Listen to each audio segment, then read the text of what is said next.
All right, welcome back to season 6 of our show, and today it's thin fried pork chops, and we're frying them up with a never seen before mac and cheese. Let's show you how to get this one done. So first thing we'll do is go over our chops.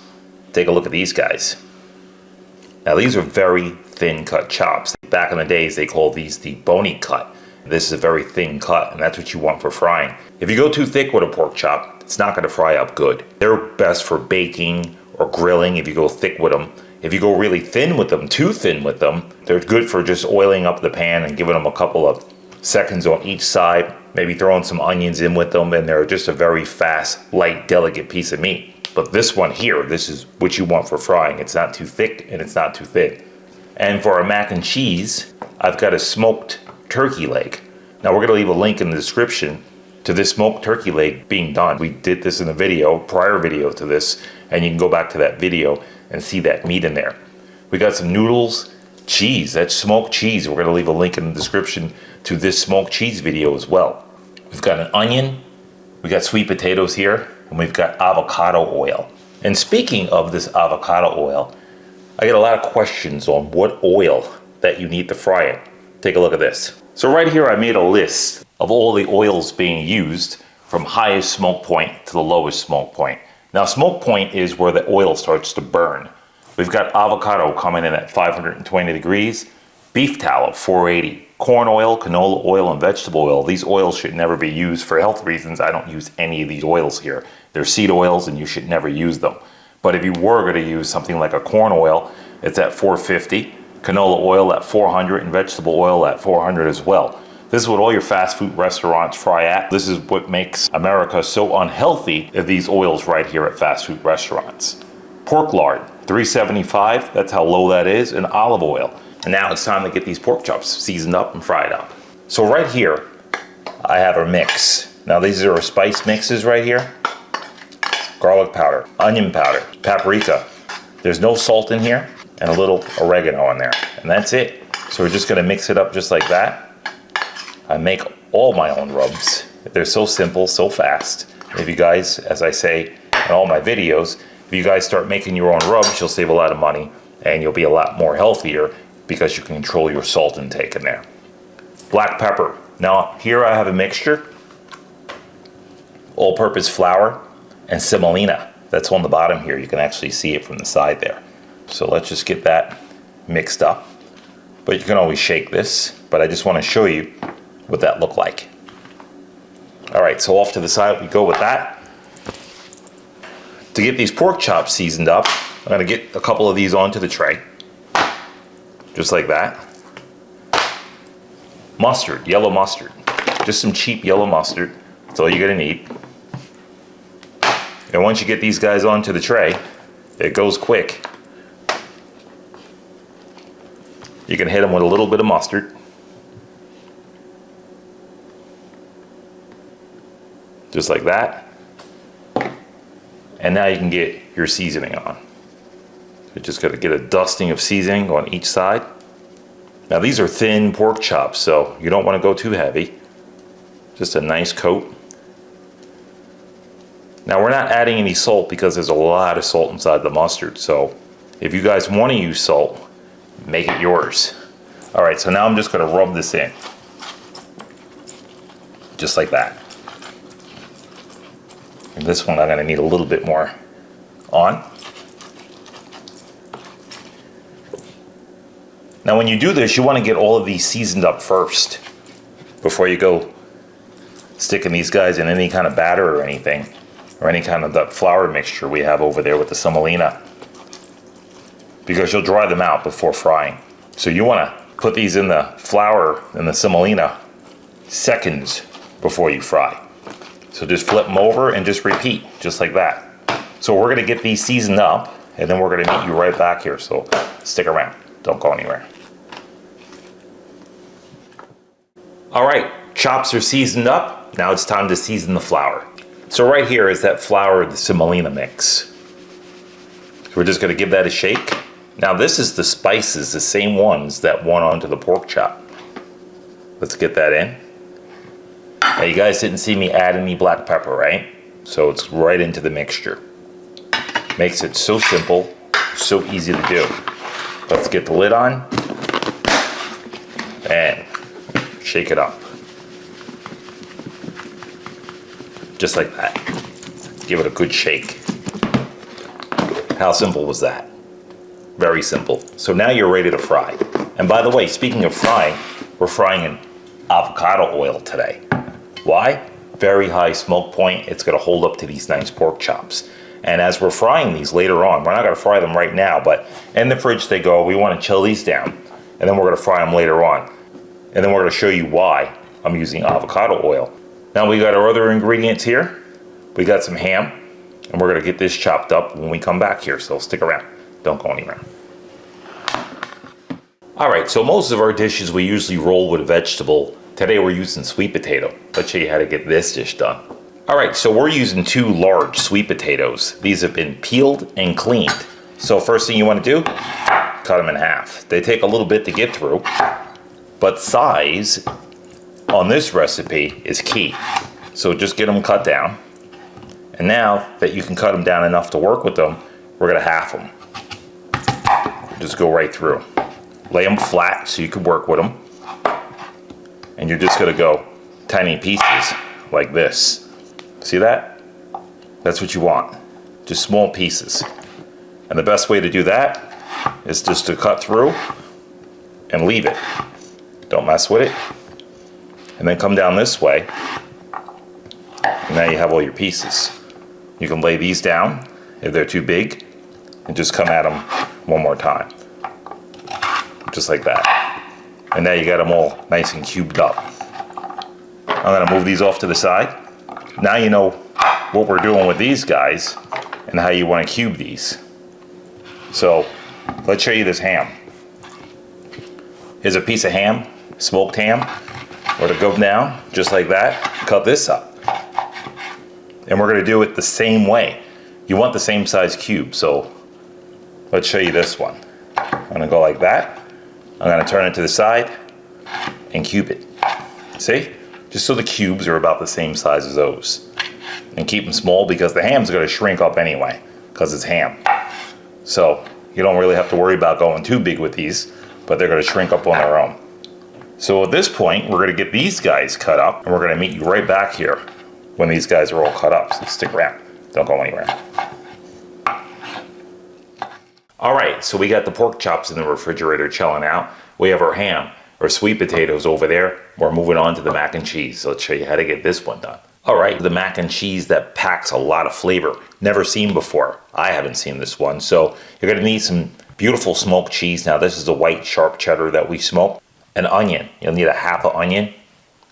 I got about a pound of elbow noodles here, and we have that beautiful smoked turkey leg that we did. We're gonna leave a link in the description to this turkey leg. It was smoked, then cooked, and then brined. Excellent tasting turkey.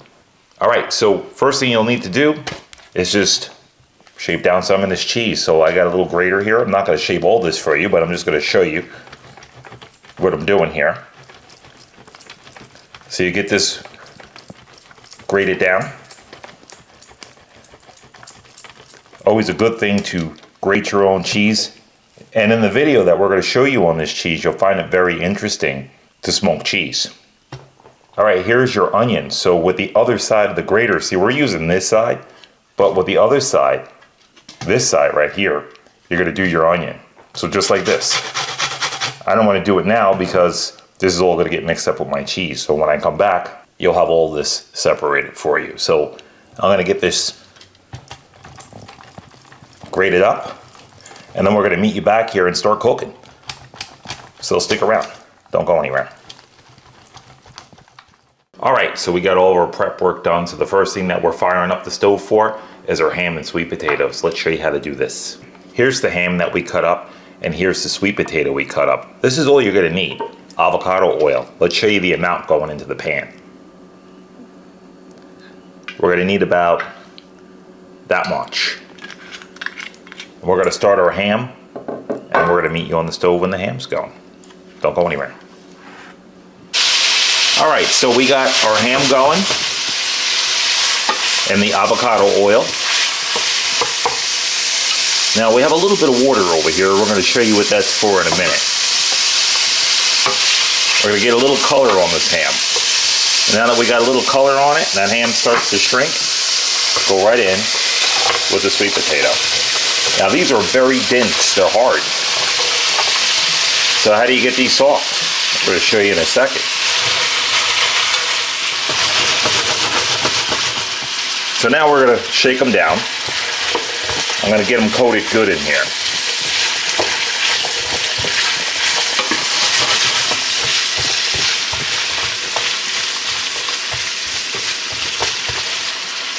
So now what we're going to do, we're going to introduce a little water. There we go. We're going to cook these down. We're going to cook out all that water. And once all that water cooks out, then we're going to start to fry those potatoes inside all the grease that comes up from the ham. So it's going to bring out all the flavor. But if you do it now, you're not going to get them soft enough. So the ham's going to fry up before these nice sweet potatoes, because the sweet potatoes are very dense. So you can see it coming to a boil now. And what I'm going to do is just keep moving it around. This should take about 20 minutes, 15, 20 minutes to get them soft. When they start to get soft, all that liquid's going to get out of there. And then I'm going to hit them with a high heat and sear them up and get them nice, soft, and they're going to be caramelized, and they're going to just be beautiful along with that ham. So that's it. We'll meet you back here when we're doing that. So stick around. Don't go anywhere. All right, we're almost about 7 minutes into this, and I want to show you this. See the water? It's evaporating, and you're just going to roll them around, and you're actually feeling them with your fork or your spatula or whatever it is that you're using to see if they soften up. You see, if the water gets out before they soften, they're going to brown early, and at that point you're going to be stuck with this hard, dense potato. So what do you do if you don't use enough water? Keep some water next to you and feel it out. So this way, by the time these evaporate, the potatoes are your perfect doneness, and just keep checking them. So if you do this right, it should be about 20 minutes to get this done, and just keep stirring them. The ones from the outside are going to take a little bit longer, so you just want to make sure that you move them around, just like that. And when they start to get tender enough to the point where they're not going to crack your teeth, then just let the water evaporate, and then we're going to brown them off, as you'll see at the end. So see my water getting low? I'm going to let it go all the way down to the bottom and just feel it out, just like that, before I add more water, and little by little. All right, we'll meet you back here. Stick around. Don't go anywhere. All right, so my water is almost out of here. See that? I'm on my last stretch here, and that's the only liquid that's left in here. So I'm going to just slide these in, just like that, because now they have the texture that I want. They're a little bit on the hard side, where they're not falling apart by touch, but you can bite them very easily, and they're fork tender. So what I'm going to do, I don't want to shake them up too much. I'm going to put them like this. I'm going to let that water evaporate. Once that water evaporates from the avocado oil and the oil that's inside the ham, it's going to start to crisp these and fry them up. So we're leaving this on high heat because we want to get them nice and caramelized and take them straight through now. No more water, and that's it. So when they start to fry, we'll meet you back here one last time to show you this. Stick around. Don't go anywhere.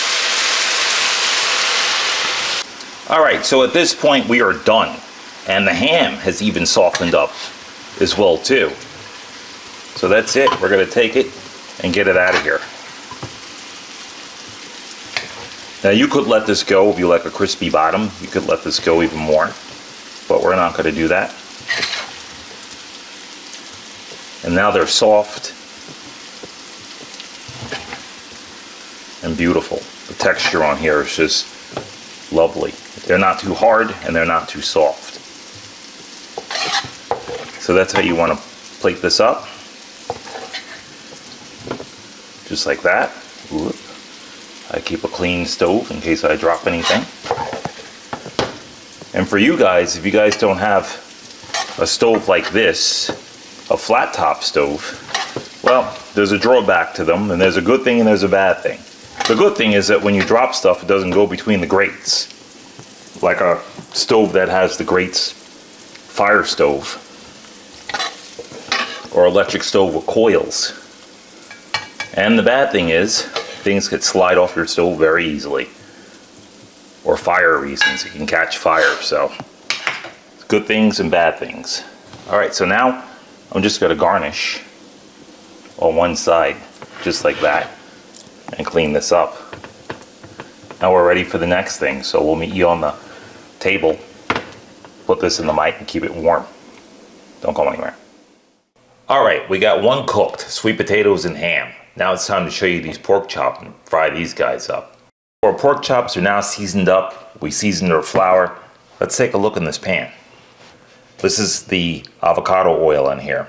And you want this a certain level because these pork chops are really thin, and what we're doing is we're pan frying.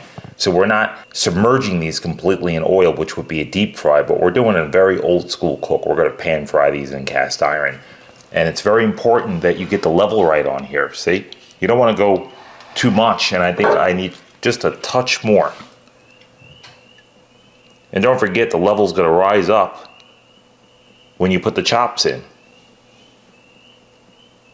So that's it, just a shallow amount of oil is all you need.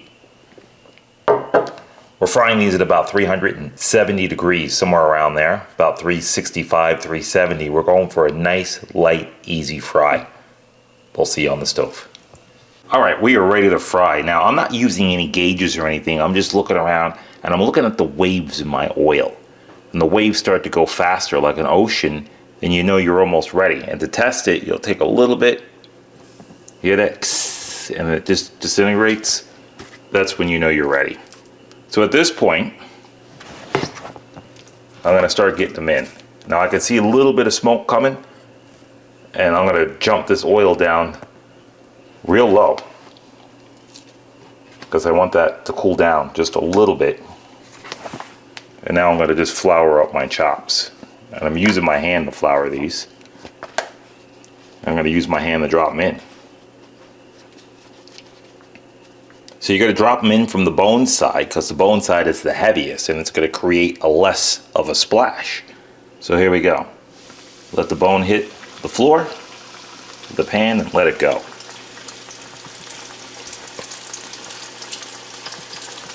So bone in first. Let it hit the pan or the floor of the pan.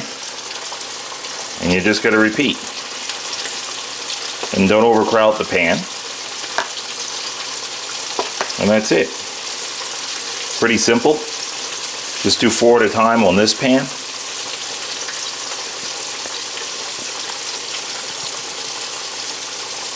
Do that. Shake off the flour mixture here.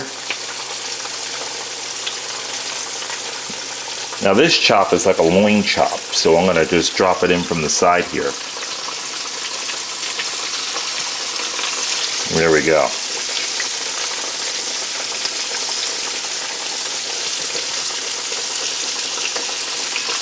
That simple, that easy. So let me reflour this a little bit. I don't like the way it's looking.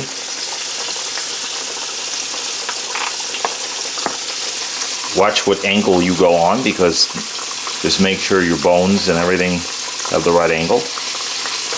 This way they fit down in there. And that's it. You keep a little pitchfork with you, you could slide them over. You guys let me know in the comments how many of you remember this, cooking with the pitchfork.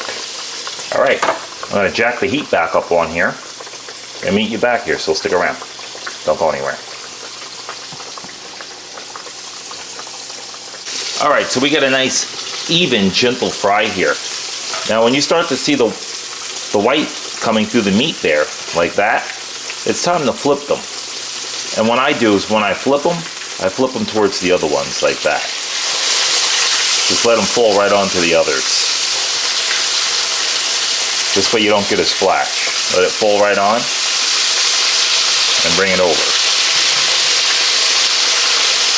This way you're using the pork chop to protect you from the splash. See that? Just put them in the bunch. And look at that coat on there. That's old school frying right here. guys let me know in the comments if you remember this one or still do it. I'm curious to see how many people still fry like this and don't use a deep fryer. All right, we're gonna get these out of here. We're gonna put the rest of them in, and then we're gonna meet you back here. Stick around, don't go anywhere. All right, time to pull these. Let's get these guys out of here. Look at that, beautiful, right? Get them drained. Now I'm using the tongue to pull them because I don't have to worry about breaking the coating on these. And I'm gonna drain them over each other. And just hold on tight. If you guys are scared of the grease, I suggest you get a deep fryer. All right, there we go. So I'm gonna finish frying up this batch and we're gonna meet you right back here. Stick around, don't go anywhere. All right, we got our ham and sweet potatoes done. We got our pork chops nice and fried up, and now it's time to bring it home with that beautiful mac and cheese. Let's show you how to get this done. All right, so now we got our cheese shred up. Now, just to bring it back to you, this is a smoked white cheddar cheese. We smoked this ourselves. Like I said, we're gonna leave a link in the description of this video to that smoked cheese. We got this also, we got this smoked turkey drumstick, and we're gonna leave a link in the video to that as well too. We got some butter, a little bit of flour. This is that half onion, nice and shaved down. You don't want to see this in the sauce, so this is what it looks like. We got 2 cups of milk, 1.5 pounds of pasta, and you're gonna need a pot. Onto the stove we go. All right, so I put our onions in the pot. I put our meat in the pot, just on one side. So I pushed it to one side here, and now I got our butter going, and I'm gonna just make a quick roux. I got some flour. I'm just gonna stir it in this little section here. Just like that. And you don't want this to burn, so you'll have your milk right on side of you. And now I got a little milk.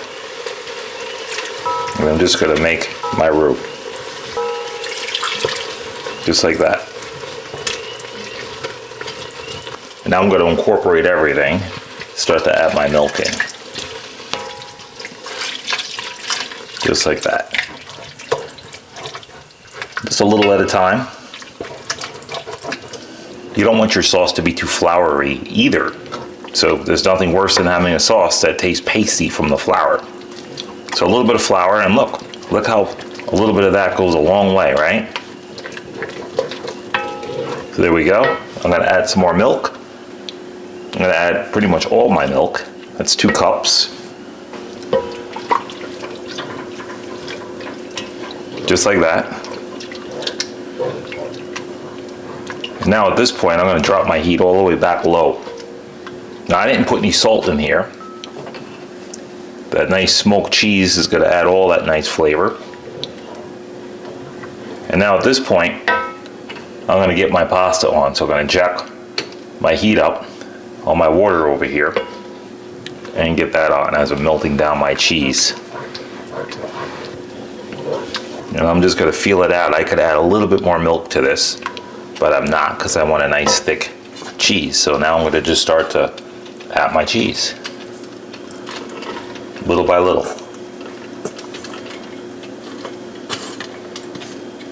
And put your stove on low and melt this down nice and slow. Just like that. And that's it. I'm gonna add the rest of my cheese, melt this down nice and slow, and we'll meet you back here, so stick around. Don't go anywhere. Now I've only boiled this for about 6 minutes. I want all that starch to tighten up our sauce.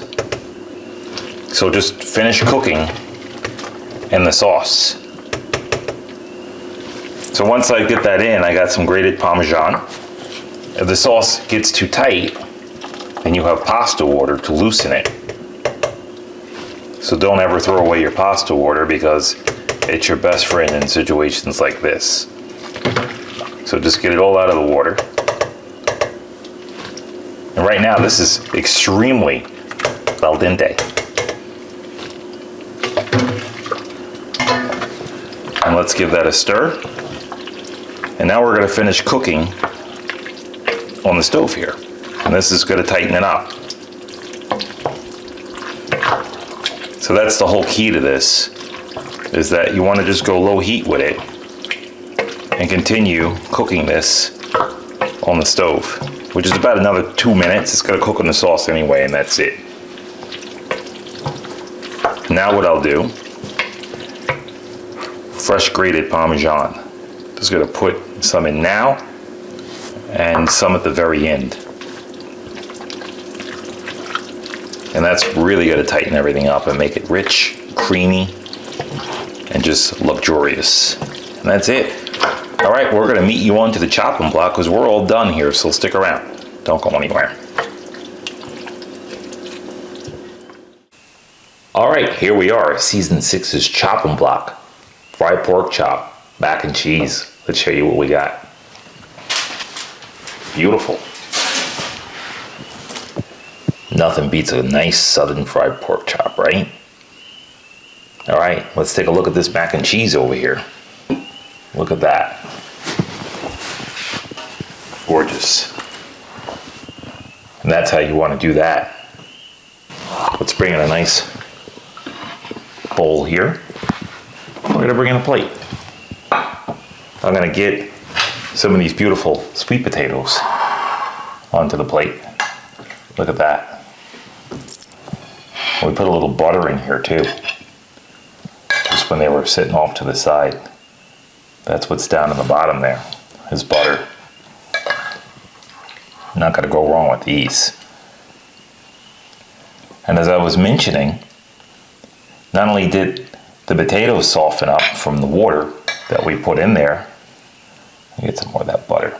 So not only did they soften up, but the meat as well softened. And that's what makes that dish gorgeous, is that the texture in there is spot on. Get a couple of chops onto that plate.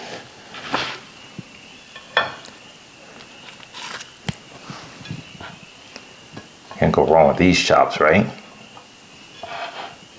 And what we'll do is a very simple, basic garnish. Just throw it there. Can't go too hard on southern food, right? I'm gonna spin this around so you guys get to see that. And now we're gonna get into that beautiful mac and cheese. This just stands out with pepper. So if you use any black peppercorn, just put a little on the top like that. You don't need much, but just a little bite of this. It's cracked peppercorn. It's gorgeous with this type of cheese. It's a very mature mac and cheese. So, you know, most mac and cheese, they're for the younger crowds. This one is for the mature crowds. I mean, look at that.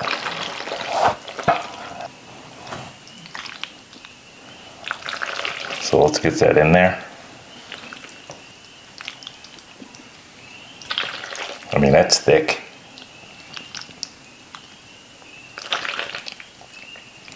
I'm gonna top that off. And I'm even gonna put a little bit more height on here because it just looks spectacular.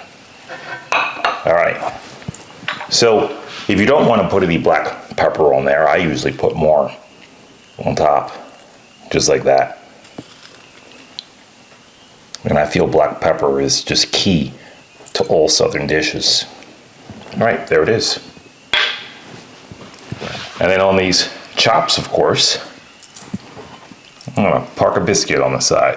This way you can sop everything up with a biscuit.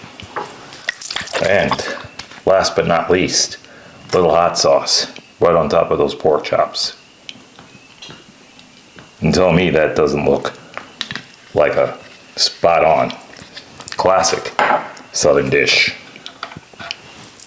Let's get into it. So first thing I'll do, let's try that mac and cheese.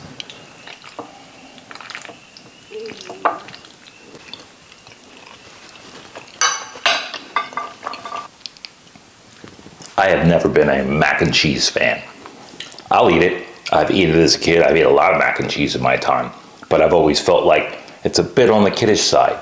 This is an extremely mature mac and cheese. It's rich. It's for the adult kid in you. You can taste all that black pepper in there, the smoked meat, the smoked cheese. Phenomenal. All right, let's try those pork chops.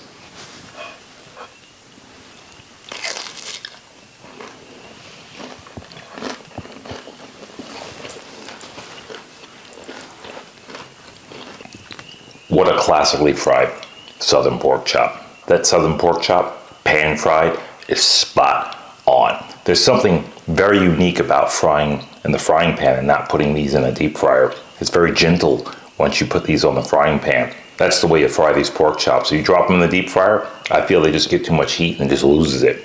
They got the perfect crunch, the perfect bite. The last thing you want to do with those pork chops, throw the hot sauce on, sop it up with a biscuit.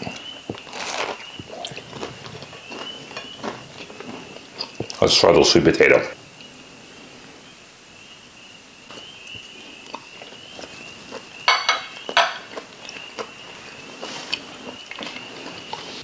There's one word to describe this dish: remarkable. The ham against those sweet potatoes, they both give the perfect texture. They both give the perfect bite, and they both complement each other. The savory, the sweet, perfect dish. All right, we're gonna get organized and we're gonna meet you right back here, so stick around. Don't go anywhere. All right, there it is, one fantastic, never seen before mac and cheese. We completed that with smoked cheese and a smoked turkey leg. We're gonna leave a link in the description to those two videos so you can see that. We fired up some pork chops. Semolina on there, so you might want to try that in your pork chops because that semolina works well. And we served it on a plate with some ham and sweet potatoes. We fried those up in the pan. Little bread on the side. Can't go wrong with this dish. I hope you guys love this one. I hope you guys enjoy it. I hope you guys try it. Like always, we thank you guys for coming. And until the next time, gotta get that little last pit master taste there.